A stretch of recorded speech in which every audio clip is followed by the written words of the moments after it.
Cubaan-cubaan. Dengar tak? A'udzubillahi minasyaitonirrajim. Bismillahirrahmanirrahim. Assalamualaikum warahmatullahi wabarakatuh. Alhamdulillahillazi arsala rasulahu bil huda wa dinil haqqi liyuzhirahu ala dini kullihi walau karihal kafirun walau karihal musyrikun walau karihal muslimun. Subhanaka la ilma lana illa ma 'allamtana innaka antal alimul hakim.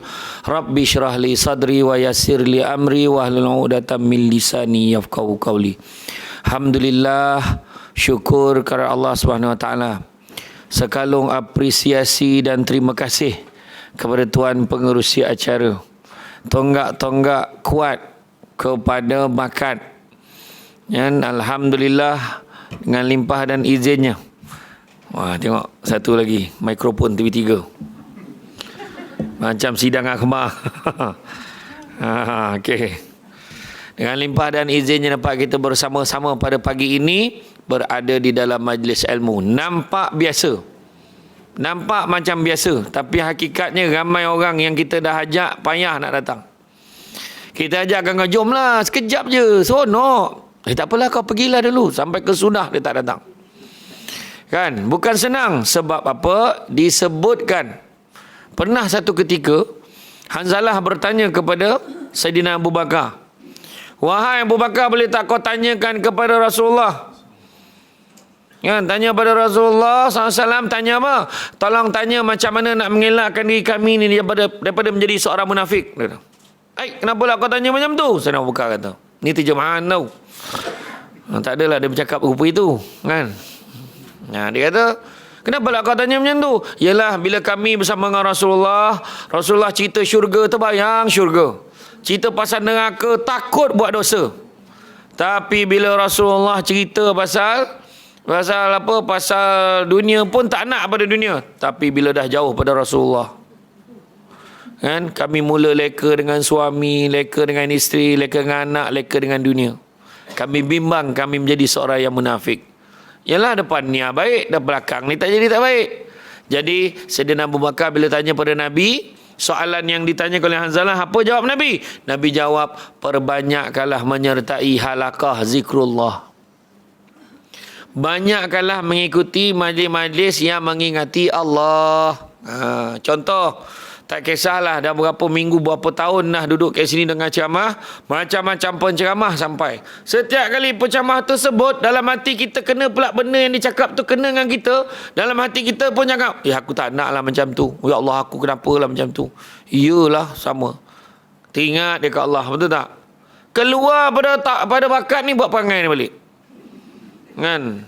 Masuk dalam ni, iyalah betul lah kata Ustazah tu. Keluar, buat perangai balik.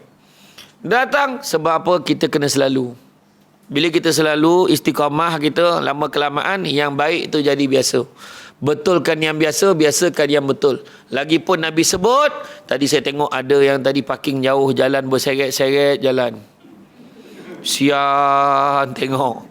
Al-maklum lah, dah lama pakai, dia kata. Lutut pun dah longgar, dia kata kan. Jadi selagi susah usaha dia nak datang, lagi besar pahala. Jangan mungut aja. Nak pergi majlis ilmu kan, jangan mungut. Sebab Nabi sebut, barang siapa yang mengikuti jalan-jalan ke majlis ilmu, maka Allah akan anugerahkan kepadanya jalan-jalan ke syurga. Amin. Jadi jangan petikai. Aduh, kenapalah, payah betul lah. Okey apa? Tak payah bersela, duduk kat kursi selesa. Nak tidur pun selesa. Jangan risau. Saya adalah penceramah dalam Malaysia yang tak kecil hati kalau ada sesiapa yang nak tidur. Kenapa nak kecil hati? Sebab memang dah itu kelebihan orang mendengar ceramah. Orang bagi ceramah tak boleh tidur. Kan? Kadang-kadang ialah malam tadi payah nak tidur. Memakak aja suami ni contoh. Tapi dekat sini tak payah suruh. Tegak-tegak dah boleh tidur. Kan? Jadi tidurlah. Cuma dengan satu syarat, tolong jangan berdengkur. Sebab takut ganggu orang sebelah. Sebab orang sebelah pun nak tidur juga. Jadi tidur sama-sama. Kan? Masalahnya bila dah tidur tak tahulah sedar ke tidak kita berdengkur ke tidak kan. Jadi hari ni kita nak kongsi tajuk yang menarik, iaitu ujian sakit dan penyakit. Ujian sakit dan penyakit. Sakit ini biasa. Kita baru berbual tadi, sembang dengan tuan pengurusi tadi. Ya. Saya pun sakit lutut. Sama. Nampak aja muda. Siapa cakap? Kencing manis. Mana kira? Budak umur 20 tahun pun kencing manis sekarang ni. Kan? Paling awal kencing manis. Tu 20 tahun. Sakit mental. Paling awal sakit mental 14 tahun. Bayangkan. Dahsyat tak dahsyat? Kan? Yang dekat hospital yang traumatik, yang hospital yang ward, yang kita sebut hospital gila ni lah. Ramai hari ni. Jarang sekali orang yang sakit mental ni datang ke bakat ni, jarang. Jarang. Datang majlis ilmu, dia terisi je hati dia tu, insya-Allah. Kan? Jadi jangan buat tak reti je dengan tabung kat luar tu. Tempat ni nak maintain. Macam tu lah. Saya cakap tu terang aja. Kan? Seronoklah, baguslah kuliah ni, aircon sejuk, kapet semua cantik, tapi menyumbangnya tidak. Haram tak menyumbang. Jadi kita nyumbang. Ujian sakit biasa. Malahan Nabi pesan apa? Kalaulah kamu sakit, usahlah segera meminta sembuh. Kenapa lah Nabi cakap macam tu? Nabi kata kalau kamu sakit, jangan segera minta sembuh. Sebab Nabi kata apa? Kalau kita tengok dalam bab sakit ni apa dia? Bab sakit ni, bila orang tu demam contohnya, Allah Ta'ala tarik 3 perkara. Apa dia? Allah tarik kesegaran badan, Allah tarik selera makan, Allah tarik dosa-dosa kita. Tapi bila kita sembuh, Allah kembalikan balik segar badan, kembalikan selera makan, tapi Allah tak kembalikan dosa-dosa kita. Lagi lama kita sakit, lagi banyak Allah cuci dosa, dengan satu syarat, jangan mengeluh. Tang mengeluh tu yang penyakit tu. Bila ada seorang sakit tu, memang dia hantar malaikat. Kejap lagi saya cerita. Nikmat sihat adalah antara nikmat terbesar yang Allah kurniakan kepada manusia. Malangnya masih ramai yang lalai untuk mensyukuri pemberian nikmat itu. Disebabkan itu, apabila ditimpa sakit, mereka merasakan ia adalah bala Allah atas perbuatan dosa yang dilakukan. Senang ni bala lah ni, Itu sebabnya ambil tindakan berhati-hati. Kan? Hukama pernah menyatakan keselamatan jasad terletak pada sedikitnya makan. Keselamatan roh terletak pada sedikitnya dosa. Keselamatan agama terletak kepada banyaknya selawat ke atas Nabi. Saya ulang balik. Keselamatan jasad terletak pada sedikitnya makan. Tanya balik, makan berapa banyak? Tadi dengar cerita kan, ada saudara kita yang umur 41 tahun dah kena potong kaki dah. Kan, potong kaki sampai ke peha. Ada anak yang terbiar kan. Alhamdulillah, nasib baik bakat bantu bagi sumbangan dan sebagainya. Bagus. Kan kita tengok. Tak kira sekarang ni kan. Jaga makan. Kan. Nabi makan macam mana? Makan sebelum lapar, berhenti sebelum kenyang. Kita selagi belum kenyang, jangan berhenti. Kita macam tu. Kan. Membujur lalu, melintang patah. Asal lalu aja sesah macam tu. Janji kenyang. Kan, keselamatan roh terletak pada sedikitnya dosa. Orang yang banyak dosa, hati tak tenang, jiwa tak tenteram, banyak masalah. Dan yang ketiganya, keselamatan agama terletak kepada banyaknya berselawat ke atas Nabi. Bila selawat ke atas Nabi ni, kita kena ingat, digambarkan malaikat itu kepalanya sampai ke bawah arasy Allah, kakinya sampai ke dasar bumi yang ketujuh, sayap yang sebelah tutup bahagian barat bumi, sayap yang sebelah tutup bahagian timur bumi. Bulu-bulunya sahaja menyamai jumlah makhluk yang ada dalam dunia ni. Besar tak? Tak cukup besar lagi. Itu dikatakan malaikat yang kecil. Ramai lagi banyak yang lebih besar. Malaikat maut lebih besar. Lain-lain malaikat lebih besar, berganda-ganda daripada itu. Jadi digambarkan malaikat yang besar ini pun, bila seorang umat Muhammad berselawat, kalau kita buka kitab Mukasyafatul Qulub daripada Imam Al-Ghazali, kitab penenang jiwa, bila seorang tu berselawatnya, Allah akan perintahkan malaikat yang saiz macam tu tadi menyelam ke dalam lautan nur arasy Allah. Kemudian dia keluar je, dia mengibas-gibaskan sayapnya, tertitislah satu titisan pada bulu-bulu yang banyak yang menyamai jumlah makhluk tadi. Setiap satu titisan itulah banyaknya jumlah malaikat mendoakan keampunan dan kesejahteraan untuk orang yang berselawat sampailah hari kiamat. Itu sekali selawat. Itu sebab Nabi sebut orang yang bila disebut nama aku, dia tak selawat, dia kedekut. Nampak itu dia. Sebenarnya sakit adalah ujian Allah kepada kita untuk melihat sejauh mana ketakwaan dan keimanan seseorang kepada Allah. Firman Allah SWT bermaksud, dan sungguh akan kami berikan cubaan kepadamu dengan sedikit ketakutan, kelaparan, kekurangan harta, jiwa dan buah-buahan, dan berikanlah berita gembira pada orang yang sabar, iaitu orang yang apabila ditimpa musibah mereka mengucapkan inna lillahi wa inna ilaihi raji'un. Mereka itulah yang mendapat keberkatan yang sempurna dan rahmat dari Tuhan mereka, dan mereka itulah yang mendapat petunjuk. Surah Al-Baqarah ayat 155 hingga 157. Itu sebab bila orang sakit disebut inna lillahi wa inna ilaihi raji'un. Kadang orang marah, dia belum mati lagi lah. Orang tak ada ilmu, tak datang bakat, dia akan cakap macam tu. Orang datang bakat, dia dah tahu dah. Inna lillahi wa inna ilaihi. Dia belum mati lah. Kan? Sensitif. Sedangkan maksud inna lillah daripada Allah dia datang, kepada Allah dia kembali. Maksudnya penyakit tu Allah yang bagi. Dan nak ambil pun Allah juga yang ambil penyakit tu. Kan? Dia orang kita ni payah. Dia lain pula kan. Dapik pula dia jumpa imam. Tolonglah imam. Jumpa imam. Kenapa? Orang rumah saya sakit nak beranak, mam. 3 hari dah, mam. Ngani, perut dia dah tarik, mam. Tapi tak mahu dia beranak. Lah, habis tu macam mana pula? Tak tahu. Aku nak tolonglah, mam. Tolonglah tawarkan air ni, mam. Dia tu. Imam pun tengok, air ni memang dah tawar. Kau nak tawar apa lagi? Kata. Imam baca lah apa yang patut. Baca apa pula? Imam tanya. Imam baca lah salawat 3 kali. Baca surah Fatihah. Baca ayat kursi. Dia lah yang ajar imam tu baca apa? Gila betul. Ya tak ya pula. Imam pun baca. Imam ni pula baca. Tak tahu kenapa orang mengubek ni mesti. Bismillahirrahmanirrahim. Allah masuk. Allah masuk. Dia memang macam tu berbisik. Dia antara dengangan tidak je. Allah masuk. Bismillahirrahmanirrahim. Allah la ilaha Allah la ilaha illallah. La ta'khudhuhu. Dah habis tu, tiup. Dah tiup, cepat-cepat tutup. Takut terkeluar selawat tadi. Agaknya lah. Balik je rumah, anak ayang ambil minum. Imam dah baca-baca dah. Bini dia minum langsung beranak.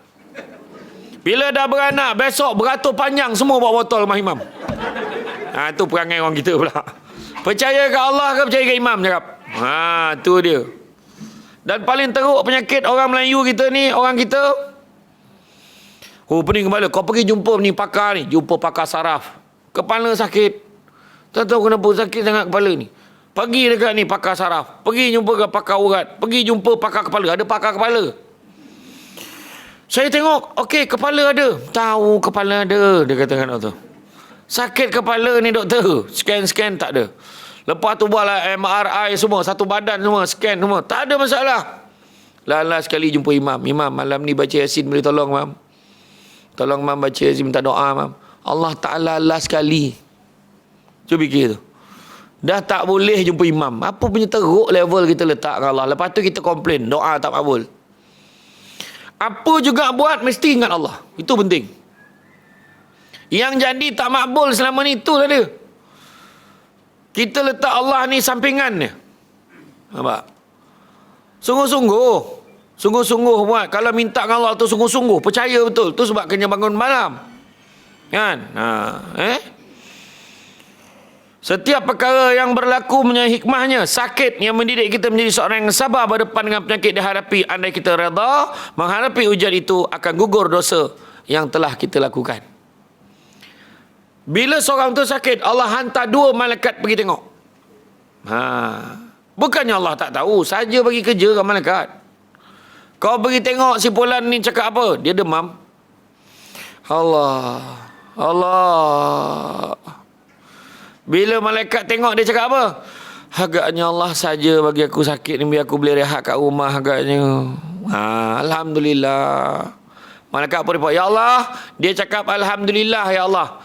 Dia kata sakit tu mungkin kau nak bagi rehat dekat dia.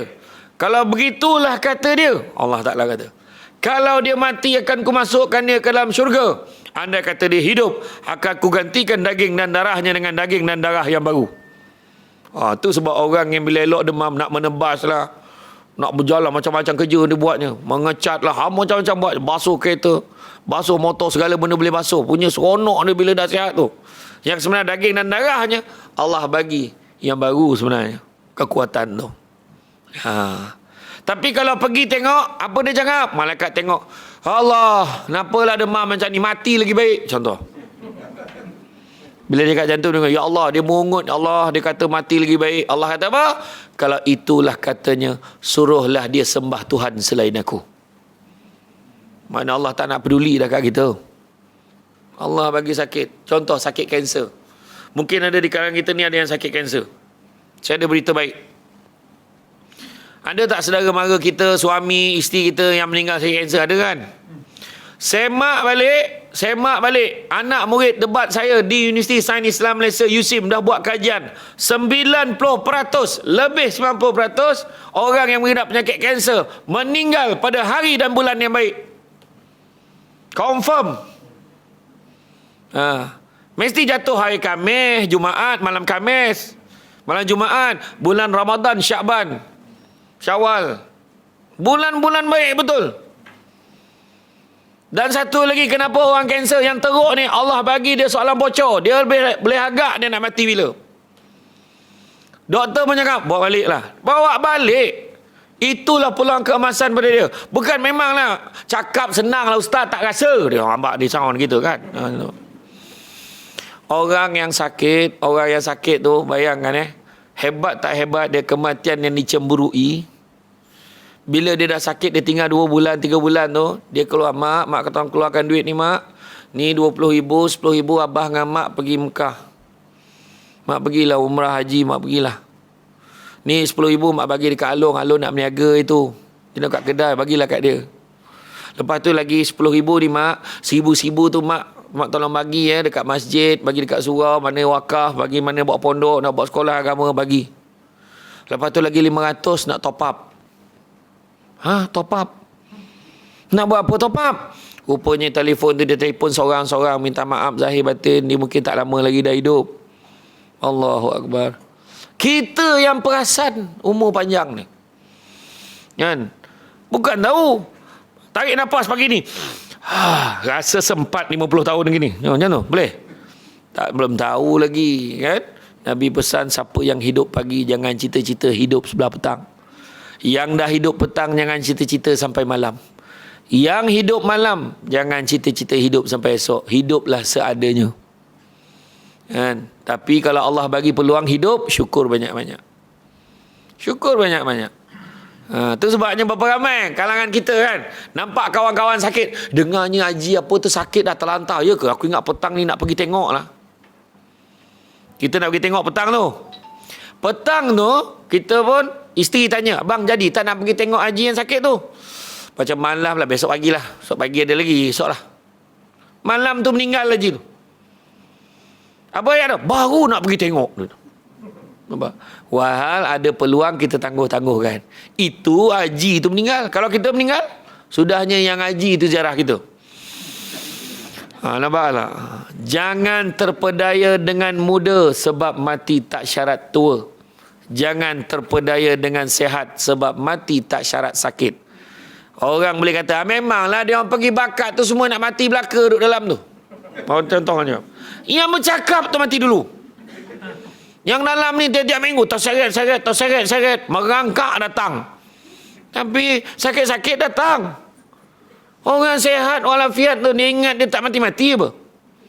Manusia ni Allah bagi 99 perangkap kematian, kata ulama. 99 perangkap kematian. Tahu tak 99 tu apa?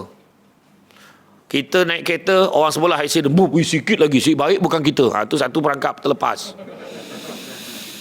Betul tak? Tanah runtuh, habis satu derek rumah runtuh, rumah kita je tegak. Terlepas kita lagi. Ingat tak dulu dekat Perak yang highway yang jatuh kabel tu, pump satu, habis kereta semua. Yang kereta yang belakang tu terlanggar sikit aja. Kereta belakang tu remuk tapi tak mati. Rumah terbakar, yang lain lepas keluar, kita terlepas keluar, rupanya ada seorang terperangkap kat dalam. Macam dekat pondok Paya tu. Dekat kat Kedah tu, saya pergi sana ceramah kat sana. Kisahnya tilam terbakar. Bila keluar tu ada budak yang nak masuk dalam balik nak ambil IC dia. Tu yang tak sempat keluar tu. Perangkap kematian. Yang keluar tu terlepas. Tapi dalam 99 perangkap terlepas, ada satu perangkap yang biasanya manusia tak boleh lepas. Perangkap ke-100. Perangkap apa? Perangkap usia tua. Mati tetap mati lepas tua tu. Tak sahlah tanya lagi. Kan? Dan orang yang tua kena syukur. Sebab apa?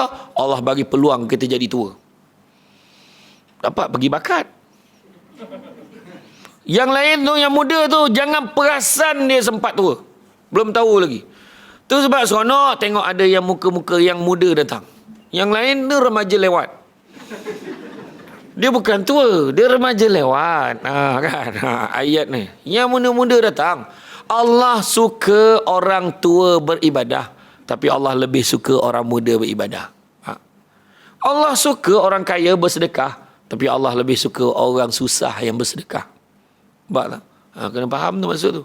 Maknanya tahap susah dia tu lain. Makna orang muda susah nak datang kuliah, susah nak buat baik ni. Sebab waktu muda ni ancaman dan gangguan dia banyak. Kan? Tak usah tanyalah. Ni semua pernah muda dulu. Mana farm fair tak pergi kata? Kan? Saya tahulah cerita mak dengan arwah abah saya dulu. Kan dia kata dulu farm fair. Mak saya dengan mak saya kena kacau dekat arwah abah saya dekat simpang, dekat bus stop Batu Kikir tu lah.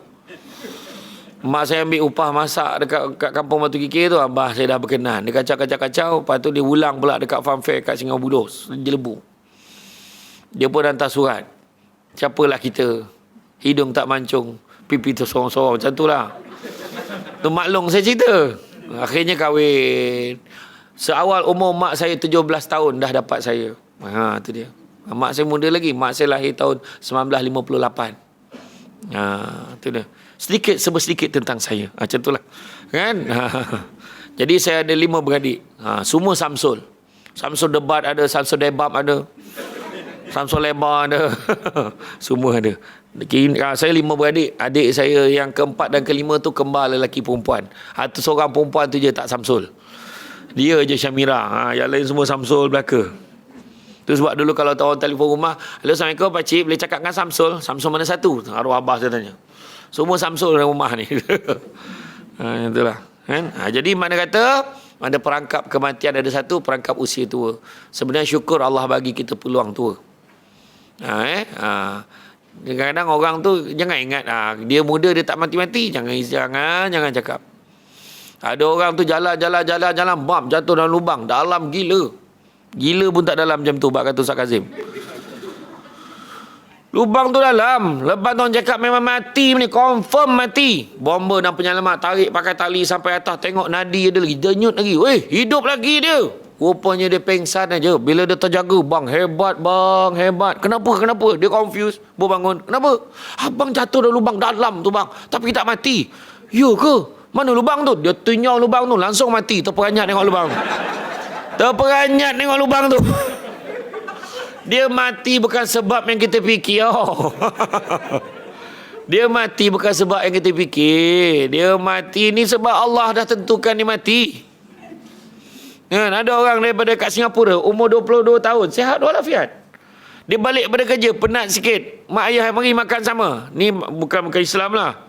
Mak ayah dia ajak makan sama. Tak apalah, dia kata dia nak mandi, dia rehat dulu, dia kata. Nanti dia makan, dia kata. Dia masuk bilik, mak ayah tengok, tak keluar-keluar, tidur katnya. Tapi mak dia tinggal, tengok ada kesan muntah kat tepi. Kejut, dah mati. Jam tu ya, dalam tidur. Jadi itulah dia. Kita makna kata, tu sebab bila cerita pasal mati ni banyak lagi sebenarnya. Tapi bab mati hari ni bukan tajuk bab mati. Tu tajuk lain. Maknanya memang kena panggil lagi. Itulah cerita dia. Kan? Lepas ni kita bawa kitab. Saya cadangkan yang kitab Muka Syafatul Qulub tu. Imam Al-Ghazali tu. Kita buat. Saya memang sebulan sekali turun sini. Sebulan sekali saya di Pondok Mualim Slim River. Boleh sekali kan. Sini satu boleh kan. Buat sekali. Sajalah kalau ndak lah. Macam tu. Mekah Syab. Bahaya juga tu. Rumah pun tanya. Asyik ke Perak aja ada apa-apa. Mekah Syafatul Qulub tu kitab penenang jiwa daripada Imam Al-Ghazali. Memang dia berita-berita baik, tenangkan hati, tenangkan jiwa. Bagus kitab tu. Kedai memang ada yang bawa sini. Tak ada. Belum. Okey. Allah SWT berfirman, bermaksud sungguhnya orang yang bersabarlah sahaja akan disempurnakan pahala mereka dengan tidak terkira. Surah Az-Zumar ayat 10. Sabar separuh daripada tahu. Tapi jarang orang tanya separuh lagi apa. Kan dah gelak lah. Aku dah cakap dah. Sabar separuh beriman. Habis separuh lagi apa? Dah lah ustaz, dia dah bagi separuh-separuh je lah. Dia tanya buat apa? Dia katakan. Sabar separuh beriman, separuh lagi adalah syukur. Nabi kata, amat menakjubkan umatku bila diberikan nikmat dia bersyukur, diberikan ujian dia bersabar. Itu Nabi sebut. Kan? Jadi itu kena syukur. Kadang-kadang bagi sakit pun syukur. Sebab apa? Bila sakit, contoh saya tengah penggambaran. Sekarang ni saya di Perak ni ada penggambaran kita membaiki rumah-rumah asnaf. Program dengan TV Al-Hijrah. InsyaAllah bulan 1 25 Januari dah start siaran. Jadi korbannya Samsul Debat lah, kena berkampung, tidur kat situ 2 minggu macam tu lah. Tapi alhamdulillah lah dapat sampai ke bakat ni. Jadi program tu kita ada di Perak ni ada 2 tempat, dua di Bota Kiri, satu lagi di Kampung Talang Cangkat. Jadi rumah-rumah asnaf ni kita repair lah, kan, kita repair. Jadi ujian pada setiap rumah ni berbeza-beza. Semua Tuhan bagi ujian. Ada rumah tu dia bukan nampak, ada rumah tu nampak cantik. Rupanya dalam tak ada shilling. Dia panas. Dalam rumah tu seorang adik bongsu berumur 50 lebih, tak kahwin. 50 lebih sebab nak jaga 2 kakak dengan 1 abang ni. Ada 2 dah meninggal. Tinggal lagi 3 orang. 2 kakak dan 1 abang, 3-3 skizofrenia. Sakit mental. Bayangkan, jaga. Dan dia kena makan ubat. Kalau tidak nanti dia panas. Yang seorang tu kalau panas sangat mata terbeliak. So kita pasang shilling. Hamba Allah daripada Yayasan Budi Ihsan Malaysia sponsor setiap rumah 25,000. Kita pasang ini, pasang itu. Macam-macam lah. Kita pasang railing tempat pemegang untuk orang yang sakit. Ada yang ayahnya dah terlantar, kena pakai pampers, anak jaga. Yang paling unik ada satu kisah. Bekas isteri jaga suami yang sakit. Walhal bekas isteri tu dah kahwin lain. Suami diizinkan jaga bekas suami kau tu. Jaga. Bayangkan. Nak tahu macam mana kisah dia? Pastikan anda tonton mulai bulan Januari macam tu. Macam dalam TV pula. Macam tu lah. Kan? Jadi memang Allah bagi, Allah suruh kita sabar. Tapi ada juga macam saya kongsi tadi lah. Ada juga yang susah ni macam dia elok duduk dalam keadaan tu. Kotor, sepah. Tu yang nak kena sekolah dengan Samsul Debat tu. Bagi ni memang saja bela kelabah-labah ni saya kata. Bersawang rumahnya dengan ngelak-ngelak macam tu jalan. Bayangkan dia boleh hidup macam tu. Saya kata macam mana tu? Memang bela kelabah-labah ni. Saya kecil manis, mata tak nampak. Jadi seminggu sekali saya bersih. Ni anak besar-besar ni apa guna ni? Macam tu saya cakap. Tapi yang tu tak boleh keluar TV, sensitif. Tapi betul lah kan. Jadi kita pun susah kat dulu. Tapi bersih. Kepantangan sepah-sepah ni kan. Nazafatu. Kebersihan tu pun sebahagian pada iman. Kan? Okey. Kemudian Rasulullah SAW bersabda, tidaklah seseorang Muslim ditimpa satu penyakit dan sejenisnya, melainkan Allah akan menggugurkan bersamanya dosanya seperti pohon yang menggugurkan daunnya. Hadis riwayat Bukhari dan Muslim. Bila kita sakit, gugurlah dosa-dosa kita juga. Kan? Oleh itu janganlah mengeluh atau bersangka buruk pada Allah SWT yang berkuasa mendatangkan kesakitan dan mengembalikan kesihatan. Sebagai hamba beriman pada Allah, kita harusnya mempercayai sakit itulah takdir daripada ketentuan Allah dan bukannya bala. Ingat tak Nabi Nuh dulu pernah demam? Nabi Nuh demam. Aku demam ya Allah. Kau pergi dekat pokok tu, Allah Ta'ala perintahkan. Pergi kat pokok tu, kau tepuk pokok tu. Dia tepuk pokok tu, gugur daun. 2 helai. Kau ambil daun tu, kau lap, sapu kat badan kau. Dia sapu, elok demam. Syukur alhamdulillah. Selang 2-3 bulan, dia demam sekali lagi. Dia terus pergi kat pokok yang sama. Dia tepuk, gugur. Sapu-sapu, tak mau dia elok. Kenapa ya Allah sapu tak elok? Sebab kali pertama dulu kau minta dengan aku, kali kedua kau minta dengan pokok, memang kau tak elok tu. Itu maksud dia. Kita kena faham. Kepercayaan bila kita berubat, pergi Darul Syifa, kita pergi jumpa ustaz-ustaz, pergi apa, jangan lupa itu kita minta dengan Allah. Yang pelik-pelik kalau kita nampak dia dah mula pakai asap kemenyan, dah mula daun senda puncak dengan cicko manis sanduk sama diri selangkau sana manis. Dia tu bangunlah kita, janganlah duduk tempat macam tu. Kita pergi ikut orang berbomoh berdukun, kan? Tak percaya kita berdosa, percaya kita syirik, ya memang menilik-nilik. Tapi kalau orang yang memang dia ruqyah ataupun dia guna ayat Quran, dia memang berusaha menyembuhkan dengan cara-cara Islam, itu lain. Saya pernah pergi yang dekat program Mingguan Wanita di Astro tu. Tajuk mistik sikit lah. Dilema misteri kehilangan janin.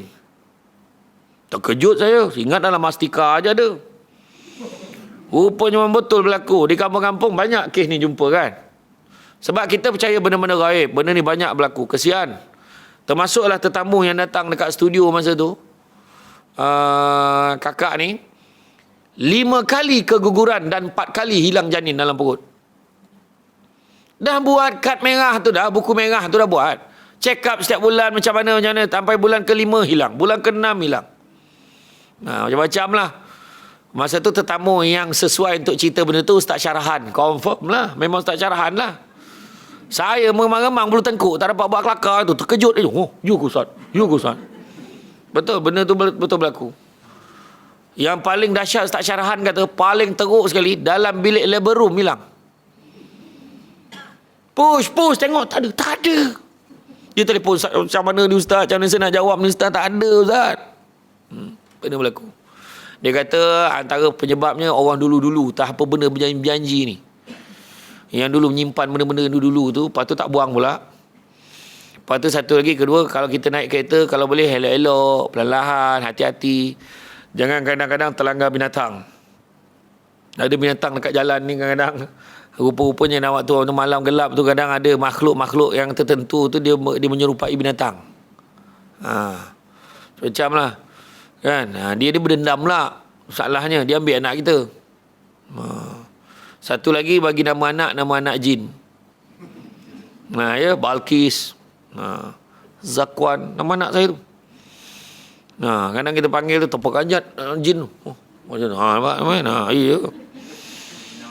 Ada seorang tu sebab kalau Ustaz Syarang kata kalau nampak kalau anak yang nama-nama macam tu jangan panggil nama penuh dia. Panggil Alang, Along, Kis macam tu je kan. Ada satu kes tu dia bulan yang ke-7 daripada perut dia ada tiba-tiba kempis. Tapi dia rasa dia dapat mimpi lah. Lepas tu tangan lebam-lebam, badan lebam-lebam, ada mimpi orang ambil macam tu lah. Dia biasa dapat macam tu lah. Kemudian bila 7 bulan tu kempis, esok tu ada balik, kembung balik. Ya Allah, heran betul dia kata. Dia telefon, masa tu dia telefon dekat studio tu. Rupa-rupanya lepas tu bila anak dia lahir, sampailah hari ni anak dia dah umur 24 tahun, anak dia nampak semua benda yang orang lain tak nampak. Bila nampak demam, kau nampak aja tak apa, nampak demam, sakit. Jadi Ustaz Syarahan ajarlah, cuba ikut saya baca ayat ni. Ada satu surah dia baca, ikut, nanti sapukan kat pelupuk mata dia, kita hijabkan balik mata dia. Jadi itu termasuk kakak yang datang kat studio tu, dia sampai bila dah 5 kali keguguran, 4 kali hilang janin, 9 kali. Dia kata, bang saya dah cacat dah bang, kahwin lain lah bang, saya ni tak boleh tolong abang dah. Tapi lepas tu suami dia tak kahwin lain pun, suami dia pergi berubat, alhamdulillah dia bawa 2 baby, anak kecil-kecil datang, dia dapat anak lah. Padanya benda ni memang kena kena rawatan Islam jugalah. Tapi itu bukan tajuknya. Itu bukan tajuknya. Nak bagi tahu yang ini semua ketentuan Allah. Allah izinkan benda berlaku, kan? Jadi oleh itu bila kata sakit kata Tuhan Allah, janganlah kita mengeluh atau bersangka buruk kepada Allah berkuasa mendatangkan kesakitan dan mengalihkan kesihatan. Sebagai hamba beriman kepada Allah seharusnya mempercayai sakit adalah takdir kata Tuhan Allah. Secara psikologinya apabila seorang sakit barulah ia mengingati dan berdoa kepada Allah supaya dia ringankan rasa sakit. Dia akan ingat kan yang sakit tu Allah paling banyak sebab Allah waktu sakit lah. Lepas tu waktu sakit ingat senang. Kalau kita sakit senang je, ingatkan orang yang lagi teruk sakit dari kita. Saya ada seorang saudara, bapa saudara punya sepupu mak saya lah. Dia tolong orang aksiden, dia kena langgar, dia aksiden. Banyak kes macam tu kan. Tolong orang aksiden, dia pula kena langgar. Dia aksiden. Dia 3 bulan tak sedar, tapi bila dia elok, alhamdulillah bila dia sedar tu tak ada parut ke badan semua okey semua. Tangan, kaki okey. Tapi Allah tarik satu benda. Apa dia? Allah tarik dia rasa pada lidahnya. Macam mana rasa kita? Kita kan sakit-sakit lutut, makan selera. Sakit tumit, makan laju. Roti canai, roti telur. Roti telur mintanya. Dalam sakit-sakit lutut tu roti telur. Tapi dia bila dia makan tu, saudara saya tu makan, dia buang pinggan tu sebab dia kecewa dengan diri dia, tak ada rasa. Macam biawak lah, telan, gop macam tu kan. Tak, cerita betul. Nak tunjuk Allah tarik sikit aja. Nampak tak kan? Tu sebabnya bila kita sakit ni kita fikir ada orang lagi teruk daripada kita. Contohnya paling senang tengok Nabi-Nabi. Sakit macam mana? Paling teruk sakit apa? Nabi Ayub. Tu yang orang Perak semua sabar. Yop kata. Semua minat Nabi Ayub belaka. Yop kata.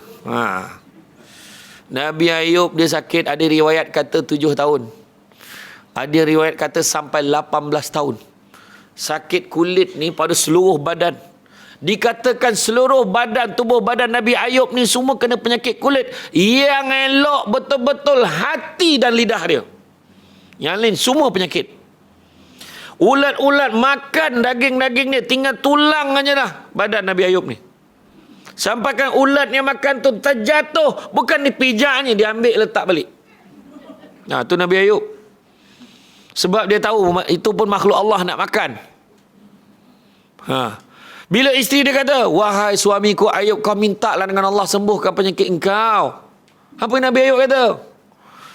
Apa sangatlah sakit aku yang baru berapa tahun ni nak berbanding dengan berpuluh tahun aku sihat, aku tak komplain. Nampak? Cuba kita, boleh macam tu? Cubalah.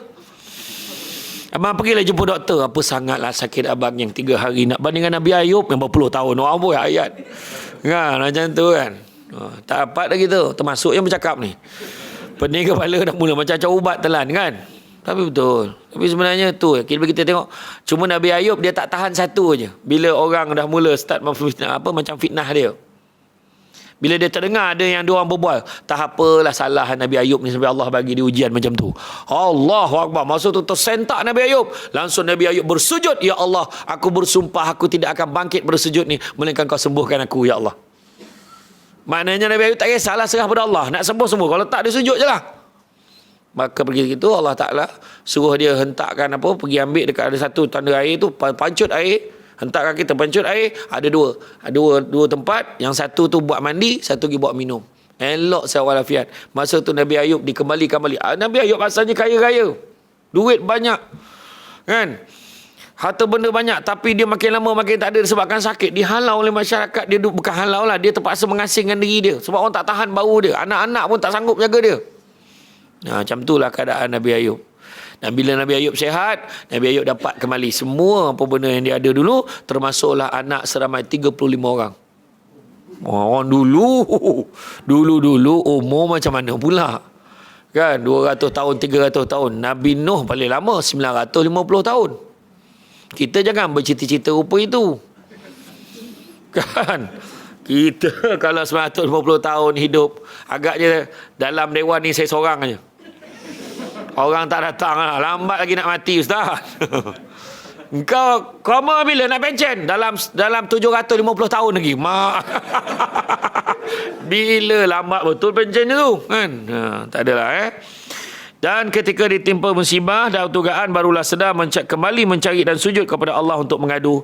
Ketahuilah bahawa segala penyakit itu datang dengan izin Allah. Firman Allah, dan baginya lah hak milik segala yang ada di langit dan di bumi, dan kepadanya sahaja tentu ibadah dan ketaatan selama-lamanya. Sesudah kamu mengetahui sedemikian, maka tidaklah patut kamu takut kepada yang lain daripada Allah, dan apa-apa nikmat yang ada pada kamu maka ia adalah daripada Allah. Apabila kamu ditimpa kesusahan, maka kepadanya lah kamu meminta pertolongan. Surah An-Nahl ayat 52 hingga 53. Dan yang terakhirnya, ketahuilah semua, sesungguhnya Allah sangat cemburu kepada kita. Apa maksud sangat cemburu? Cemburu ni elok ke tak elok? Tak elok kan? Allah sangat cemburu kepada seseorang yang memohon kepada selain daripada Allah. Bila sakit, bila apa, minta dengan Allah dulu. Ya, minta dengan Allah dulu.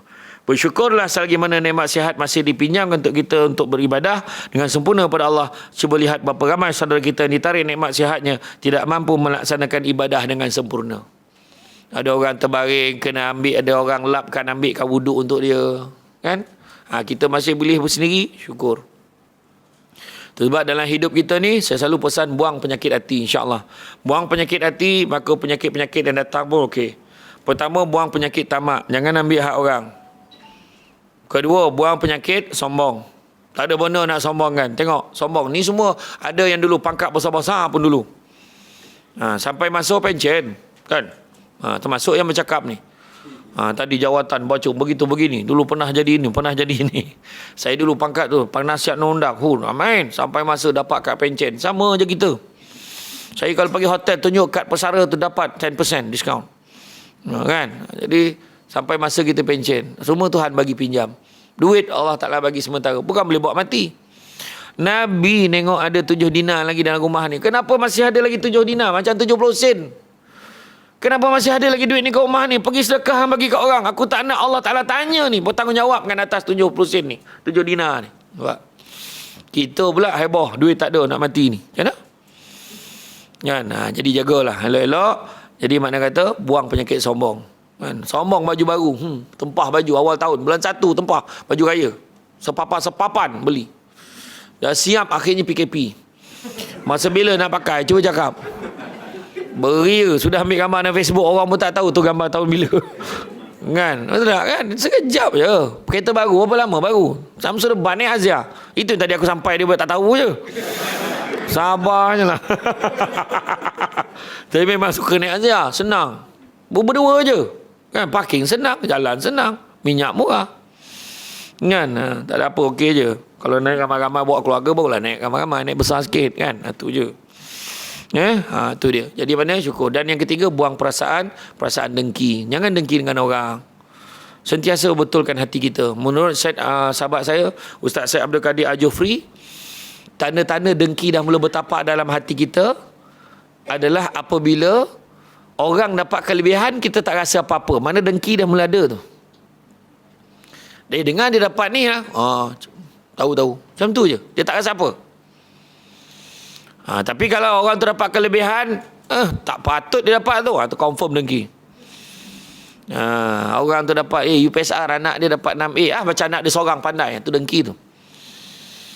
Dengan dia naik pangkat, tak apa dijilat bos tu. La ilaha illallah. Dia pakai kereta baru. Mana dia curi kita tahu. Dengannya haji yang umur 85 tahun tu kahwin. Bila dia kahwin? Eloklah dia kahwin. Dia kan seorang. Kau tak dengar habis cerita ni. Bini dia umur 25. Nampak tak?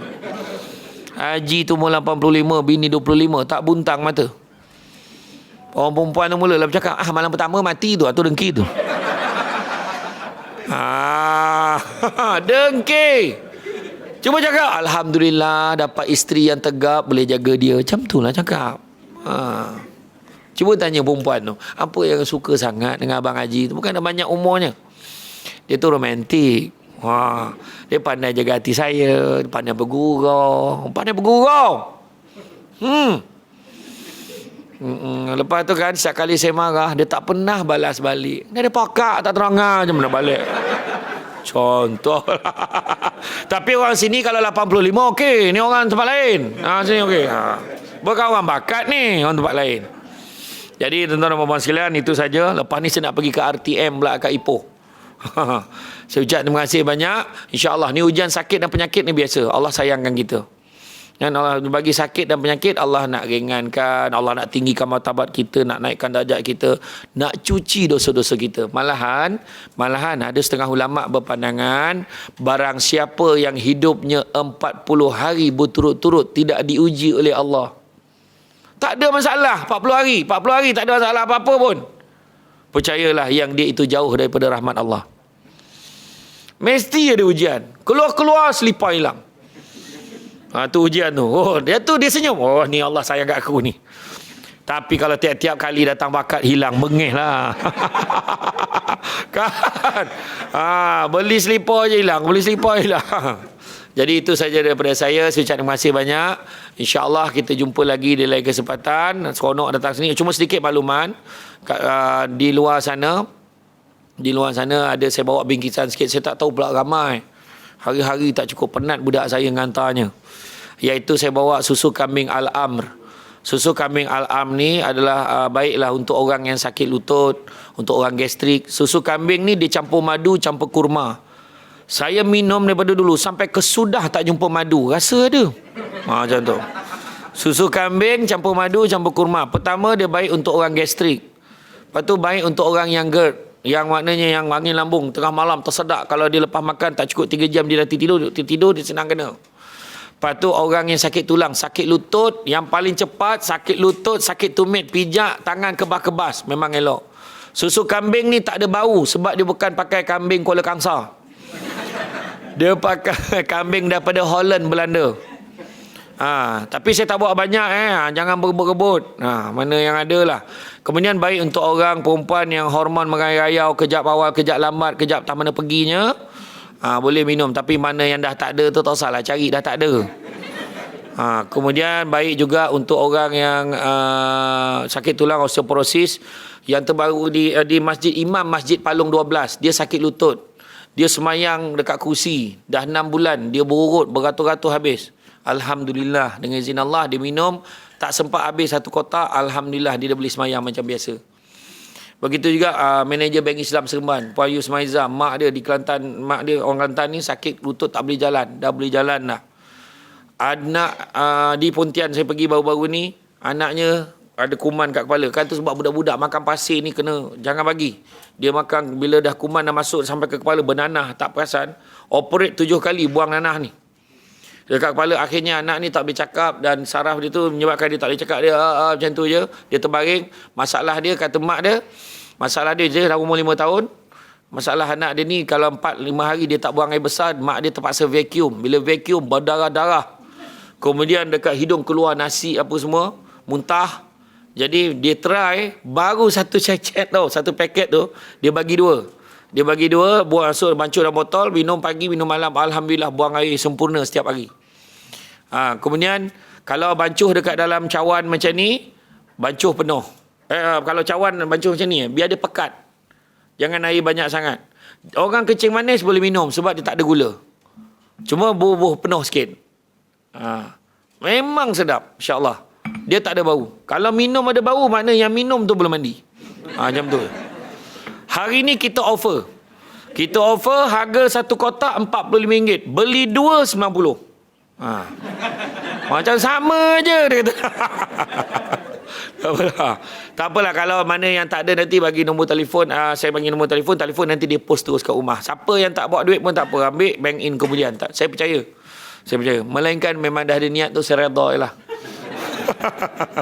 Jadi itu saja daripada saya. Terima kasih sekali lagi. Sungguhnya yang baik itu datang dari Allah SWT. Kurang itu punca kelemahan saya sebagai manusia biasa. Pokok sekayu daun selasih. Thank you, terima kasih. Assalamualaikum warahmatullahi wabarakatuh.